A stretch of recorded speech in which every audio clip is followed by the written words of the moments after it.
दोस्तों नमस्कार। मैं केपी सिंह। आप देख रहे हैं अपना चहेता news channel people bill.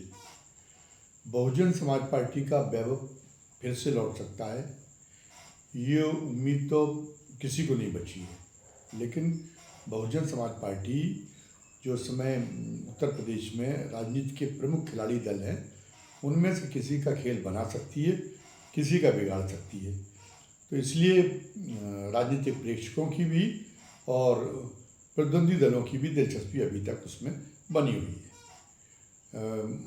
Bahujan Samaj party की सुप्रीमो मायावती पर्याप्त उम्र दराज हो चुकी हैं और अनुमान ये था कि उम्र के इस मुकाम पर वो ये सोचेंगी कि पार्टी आगे भी चलती रहे, आगे भी उसका वजूद बना रहे, आगे भी वो जो है उत्तर प्रदेश का भविष्य तय करती रहे, राष्ट्रीय राजनीति में भूमिका निभाती रहे। इसलिए वो किसी अपने भरोसेमंद को अपना जो है वो उसके लिए आगामी नेतृत्व के लिए तैयार करना शुरू कर देंगी और ऐसा उन्होंने जताया भी।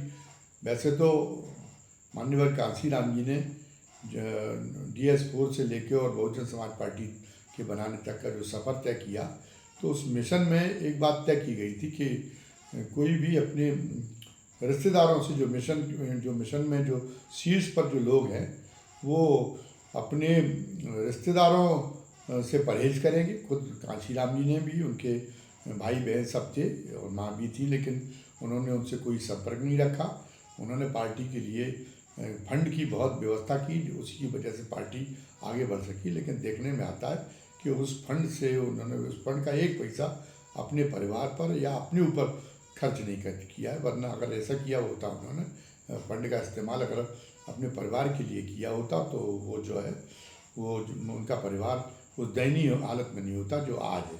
और मिशन के और ये कि मिशन के प्रति उनकी कोई उसमें निष्ठा में कोई आँच ना आए, मिशन से कहीं वो भटक न जाए, इसलिए उन्होंने घर न बसाने का भी फैसला किया था। और चूँकि उन्होंने बहुत पहले ही तय कर लिया था कि मायावती उनकी उत्तराधिकारी थी, तो ये तो उन्हें उम्मीद थी कि जिन व्रतों का उन्होंने आजीवन निर्वाह किया है, मायावती जी भी उन व्रतों का निर्वाह करेंगी। तो उसमें से एक व्रत का तो उन्होंने निर्वाह किया, बहन जी ने, कि उन्होंने विवाह नहीं किया है। लेकिन जब उत्तराधिकारी ढूंढने का सवाल आया, ये तो इसकी चर्चा तो उनकी तभी शुरू हो गई थी जब उन्होंने 60 वर्ष की उम्र पर भी नहीं पहुंच पाई थी, जब वो 50-55 साल की हुई थी, तभी ये होने लगी थी। तभी उनसे पूछा जाने लगा था कि अब आपका उत्तराधिकारी कौन होगा। तो वो एक बात कहती थी कि मेरा उत्तराधिकारी मैंने तय कर लिया है, वो दलित समुदाय में से ही होगा, किसी अन्य जाति से नहीं होगा। तो ये तय था कि दलितों के बीच में से ही होगा। लेकिन वो जो ये कहती थी कि वो उन्होंने उत्तराधिकारी तय कर लिया है, तो वो उत्तराधिकारी कौन है ये अभी तक स्पष्ट नहीं हो पाया। और ये लगता है कि ये उन्होंने जिस तरह से उन्होंने पहले वो आवाज़ देते रहे कि वो हिंदू धर्म छोड़ के बौद्ध बन चुकी हैं, लेकिन बाद में उन्होंने कहना शुरू किया कि अगर दलितों पे अत्याचार बंद नहीं हुए, अगर उनके जो है उनका तिरस्कार किया जाना बंद नहीं हुआ, तो वे हिंदू धर्म छोड़ के और बौद्ध धर्म अपना लेंगी। तो पता चला कि नहीं, वो बहुत बड़े अपने आप को अम्बेडकरवादी कहती है, लेकिन उन्होंने तो बौद्ध धर्म की दीक्षा ली ही नहीं है। ऐसा बाबा साहब तो सबके लिए कह गए थे, और बाबा साहब के अनुयायी बनने की पहली शर्त तो यही है कि आपको बौद्ध धर्म अपना लेना चाहिए था अब तक, लेकिन उन्होंने नहीं अपनाया। लेकिन पहले वो उन्होंने इसका खंडन भी नहीं किया। तो अपनी सुविधा के अनुसार बहुत सारी चीज़ें बोलती हैं। तो हो सकता है कोई उस समय उनकी निगाह में रहा हो, लेकिन उनकी फितरत है कि वो लोगों पे भरोसा नहीं कर पाती, कोई उनके नज़दीक क्यों ना। और दूसरा ये हुआ कि जब उनको लगा कि उम्र बढ़ गई है, तो अब जो है अब उम्र के किसी पड़ाव पर कहीं शरीर उनका जवाब देने की नौबत आ जाए, इसके पहले ही वो उन्होंने अपने उत्तराधिकार के लिए परिवार के प्रति मोह दिखाया। पहले तो उन्होंने अपने भाई आनंद को बढ़ाया और ये कहा जा रहा था कि आनंद को ही वो पार्टी की बागडोर सुपुर्द करेगी। लेकिन फिर आनंद की बजाय उन्होंने उनके पुत्र आकाश के प्रति अपना रुझान दिखाना शुरू किया। और तो क्या पिता पुत्र के बीच में कोई ऐसा वो वो भी नहीं था। तो उनके जो भाई है आनंद, उन आनंद को भी तसल्ली हुई होगी कि चलिए भतीजा उनका उनका बेटा को बहन जी सौंपेंगी पार्टी की विरासत, तो उन्हें तसल्ली हुई होगी, प्रसन्नता ही हुई होगी। लेकिन तो उन्होंने उसके तहत ये किया कि आकाश आनंद को उन्होंने एक तरह से अनाउंस किया कि वो उनके उत्तराधिकारी होंगे। लेकिन उसके कुछ ही दिनों बाद उन्होंने बड़ा आश्चर्य हुआ कि उन्होंने आकाश आनंद को पदों से हटा दिया और कह दिया कि नहीं, हम अब हमारा कोई उत्तराधिकारी नहीं है, हम अपने उत्तराधिकारी बाद में तय करेंगे, अभी तो हम खुद ही पार्टी चलाने में सक्षम हैं। अब लोग आज तक कारण जान नहीं पाए कि वो आकाश को उन्होंने जो पहली बार ये किया था कि नहीं, वो वोट के उत्तराधिकारी नहीं होंगे, तो उनको ऐसा करने की ज़रूरत क्यों पड़ी, आखिर उनको आकाश के ऊपर अविश्वास क्यों हुआ। उसके लिए तमाम कहानियाँ कही गई कि भारतीय जनता पार्टी के दबाव में है वो, और जब आकाश भारतीय जनता पार्टी के विरुद्ध बहुत ज़्यादा मुखर होने लगे तो फिर भारतीय जनता पार्टी की और केंद्र सरकार की ओर से धमकी भिजवाई गई कि आपकी फाइलें फिर खुलवा दी जाएंगी। तो उससे डर के उन्होंने ऐसा किया। राम जाने क्या कारण था, ये अभी तक स्पष्ट नहीं हो चुका। लेकिन इसके बाद फिर उनको ममत्व जग गया अपने भतीजे के प्रति। और आकाश आनंद की पहले तो उन्होंने ही शादी कराई आकाश की धूमधाम से, उसमें खुद भी बहुत भाग लिया। बस उन्हीं की पार्टी के एक सहयोगी आकाश सिद्धार्थ की अशोक सिद्धार्थ की बेटी के साथ उसका पाणिग्रहण हुआ, और उसमें वो बहुत खुश दिख रही थी। और उन्होंने भी शादी में बढ़ चढ़ के सारी जो अभिभावक की भूमिका थी आकाश की, वो एक तरह से उन्होंने ही निभाई। लेकिन उसके बाद अचानक फिर उसके बाद में फिर आकाश को एक बार अभी हाल में फिर जो है अपना वो उत्तराधिकारी फिर तय किया कि नहीं, आकाश के प्रति जो उनकी शंकाएं थी वो दूर हो गई है। और उन्हें पर अचानक लग गया, अचानक ऐलान हुआ कि नहीं, आकाश अब परिपक्व हो गया है, अब फिर जो है उस पर भरोसा किया जा सकता है और उसके जो है उसको जिम्मेदारी दी जा सकती है। तो फिर उन्होंने आकाश को उत्तराधिकारी घोषित कर दिया।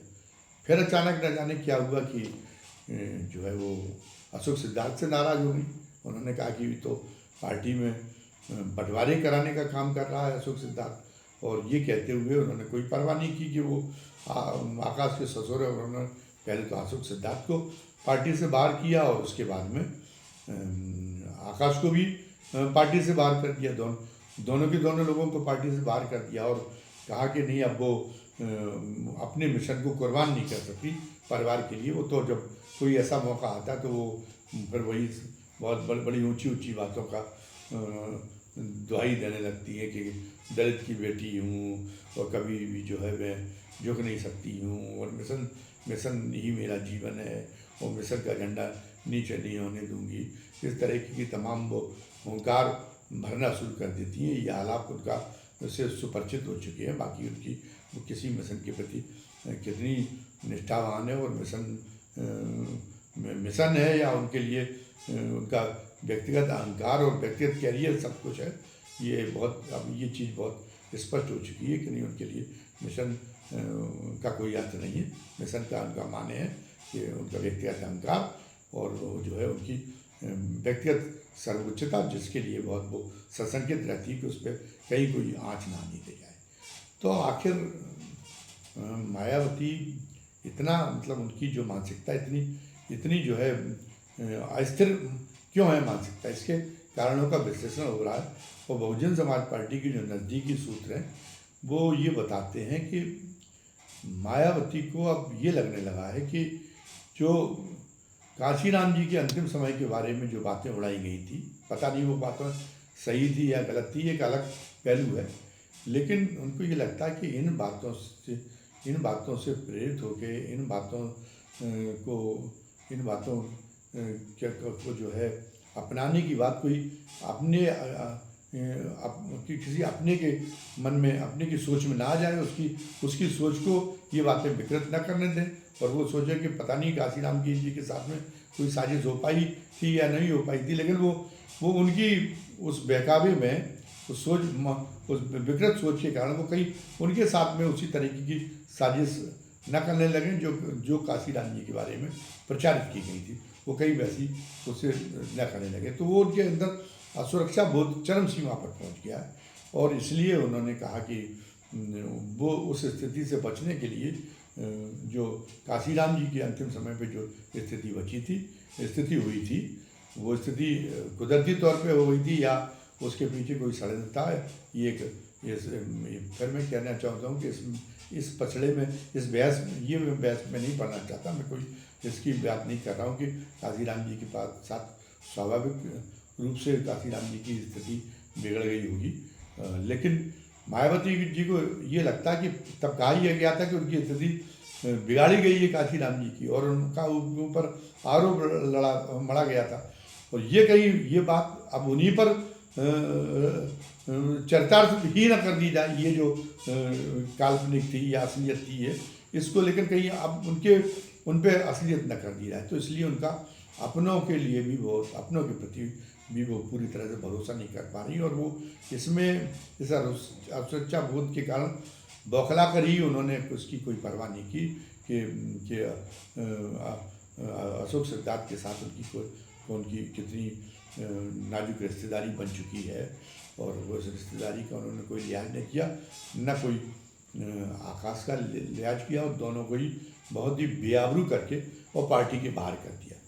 गनीमत यह है कि वो अपने भाई को अपने साथ बनाए हुए आनंद कुमार को, लेकिन आनंद कुमार पे भी लगता है कि वो बहुत भरोसा नहीं कर पा रही। आनंद कुमार के भी वो आश्रित नहीं होने देना चाहती, तो इसलिए उन्होंने आनंद कुमार को भी उन्होंने कहा कि वो केवल पार्टी की जिम्मेदारी सौंपेंगे। पहले नेशनल कोऑर्डिनेटर उन्होंने बना दिया था, अब नेशनल कोऑर्डिनेटर दूसरे सहयोगी दलों को बनाया। इस बीच में मान्यवर काशीराम जी की जयंती आई, जयंती पर वो आयोजन करती हैं। अब की बार उन्होंने भारतीय जनता पार्टी से उनके रिश्ते, भले ही हम ये नहीं कहते कि भारतीय जनता पार्टी से उन्होंने कोई साठगांठ कर लिए, लेकिन रिश्ते तो उनके ठीक। तो अब वो इस मौके पर वो जो चाहती तो ये आग्रह करके, हो सकता है कि उनका आग्रह अब इस मोड़ पर मानना मुनासिब भी लग जाता भारतीय जनता पार्टी को, लेकिन इस बार उन्होंने बहुत बलपूर्वक ये नहीं कहा कि मान्यवर काशीराम को भारत रत्न दिया जाए। और इस अवसर पर उन्होंने ये भी कहा कि अब वो उनके लिए पूरा बहुजन परिवार ही उनका नाते रिश्तेदार है, उनके सगे संबंधी, उनके परिवार के लोग बहुजन समाज का एक अंग है और बहुजन समाज का जो भी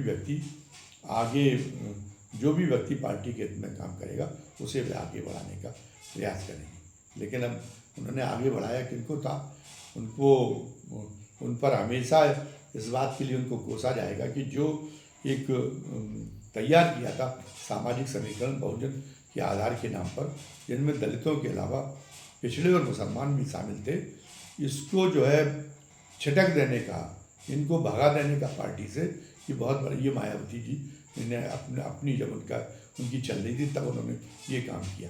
जब वो मुख्यमंत्री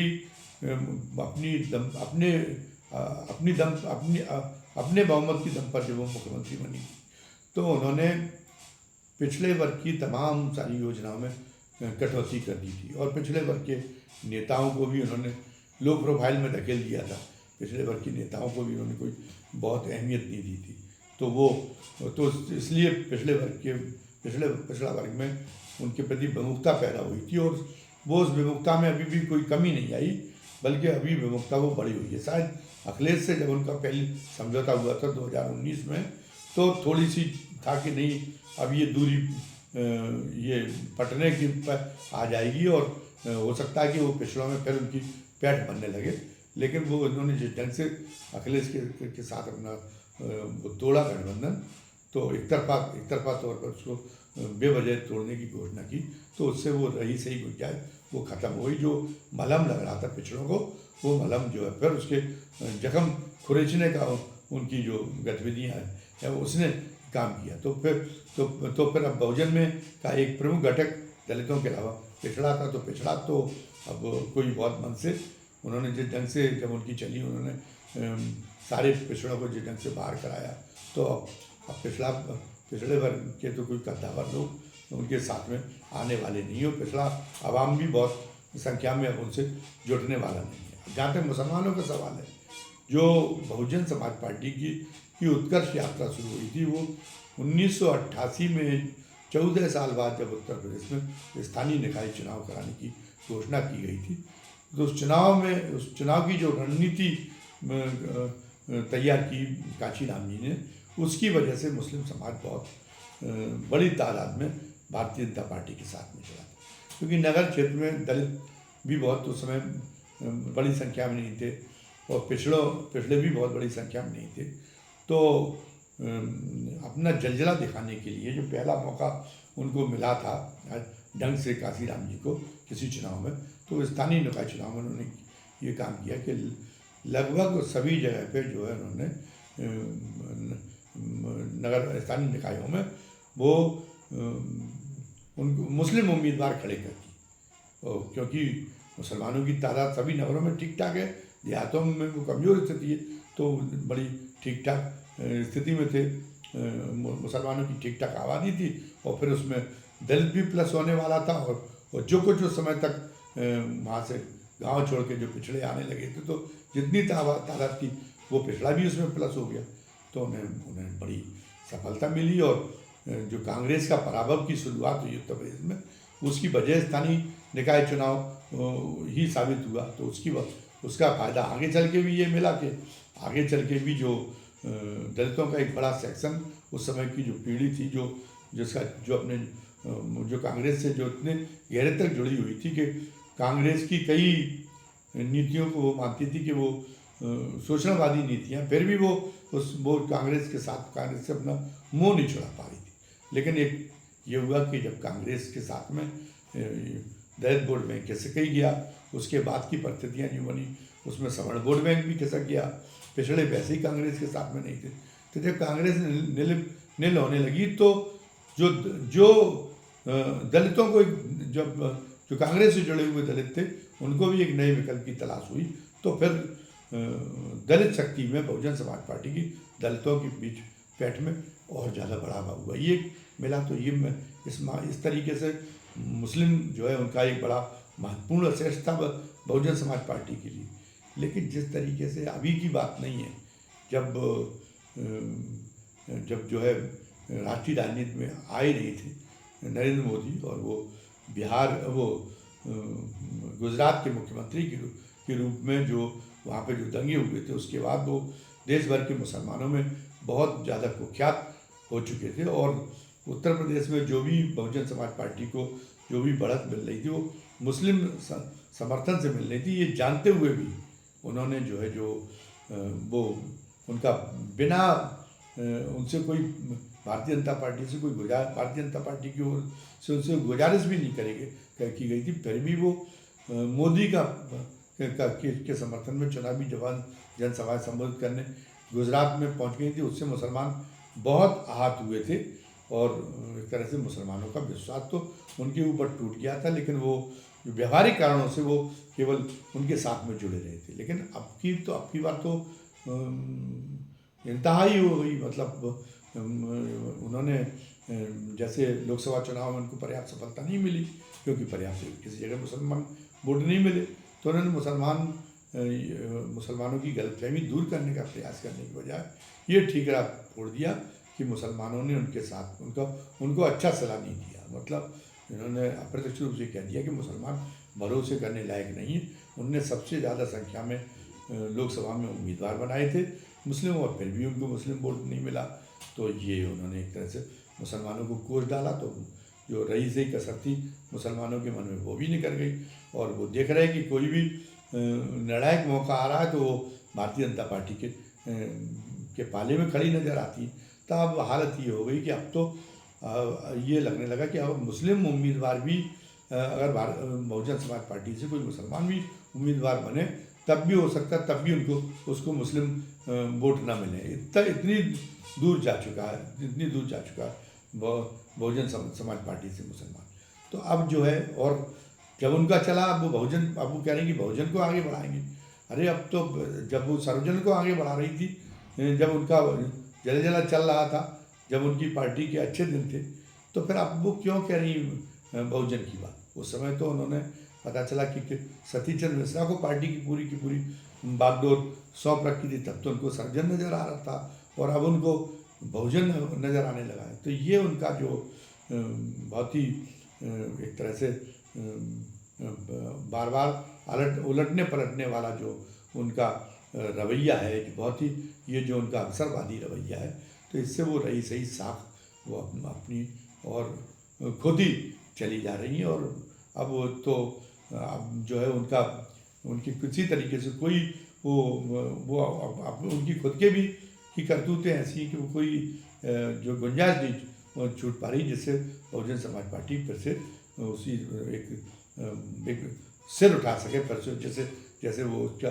जैसे पहले से जो उसका था सिर, जो जिस तरीके से जो जिस बुलंदी पे था उसका का माथा, उस पर उस तरीके से वो सिर उठा सके, इसकी कोई गुंजाइश नज़र नहीं आ चुकी। अब तो केवल बहुजन समाज पार्टी का जो असेट्स है, मतलब जो दलित वोट है, दलितों वोटों में से भी मायावती का जो अपनी बिरादरी का जो वोट है, वो बिरादरी का वोट किस पाले में जाए।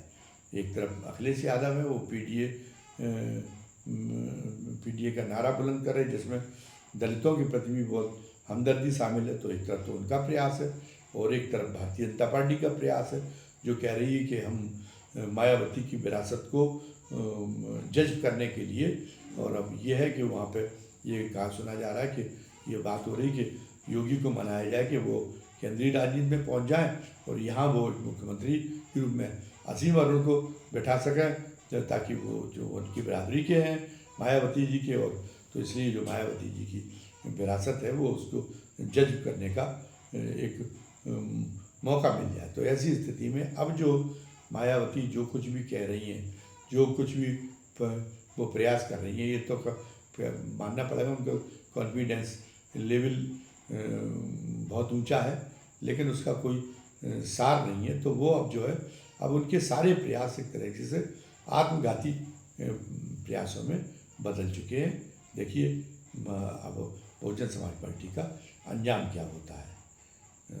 आज के वीडियो में बस इतना ही।